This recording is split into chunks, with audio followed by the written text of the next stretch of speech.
Ric too? And Yeah. You worked with, and you learned a lot from Ric early on? Oh, boss, yeah. The way that happened was, like I said earlier, I was talking about just happened to be in the right spot. So I'm in working for like I told you, I went from Amarillo as 18 years old, and from there to Bill Watts for a year, then to Florida for about 8 months, then up to Georgia for Ole, and they sent me to the Carolinas. Okay, so I'm up there for the Crockett's, and Flair. This is right kind of before, right as they were grooming him to be the world champion. Okay, they had made the world champion yet. There was still an NWA and everything else, and so I was there, and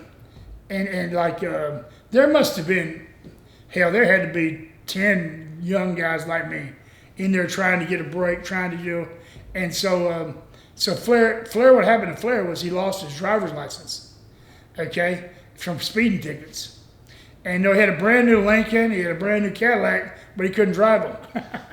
And so he had to make the towns every night, and him and Steamboat, they were on fire, and so they were drawing everywhere, so they want him in the towns. So we're at TV on one Wednesday in Raleigh, North Carolina, and they go in the Crockett said, well, you go down there where we're all dressing all the guys and find one of them young guys, pick one, and let's make it, we'll make him your driver. And so for some reason, I hardly even talked to Ric more than twice, like, how you doing, sir, and all that. He picked me.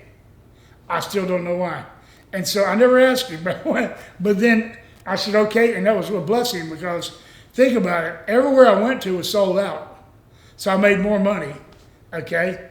And then he paid for all the gas, for all the tires, for the, right? And then he bought all the beer and all the women. It was fantastic, dude. I loved it. It was one of the best years I ever had in the business, okay? I had a great time, but even more than that, I sat here and picked one of the guys, one of the best talent ever in the business, mind about interviews, his mind about matches, angles, all that. You couldn't ask for any better. And I just tried to suck everything, absorb all I could. I remember, like, I kept asking about interviews, and he said, you got to get you a recorder and practice. And I practice in front of the mirror, and all this kind of stuff. And and we talk about different ways you do this and that. But Ric was good like this. Like 2 weeks later, I'm sitting there at TV, greenhorn and all that stuff. So he goes, Denton, come here. Here comes Gene Anderson. He goes, they want you down the hall. I said, what? He goes down one day and said, okay, you're going on tonight. We need a 3-minute interview. I went, I almost fainted. I hadn't done an interview ever. I go, oh my God. And I look over and Flair sitting in a chair smiling at me. I know he set it up. He said, go give him hell, kid. Thank God I had a good one. But man, see, that's how you get somewhere.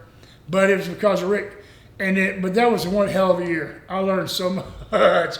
I've seen some crazy stuff, but I learned a lot too. It was fun. Probably write a whole book just on that. Oh my God, yeah, no kidding. Hello folks, this is the Grappler right here at Title Match Network. Let me tell you something, you're going to be seeing a lot of me.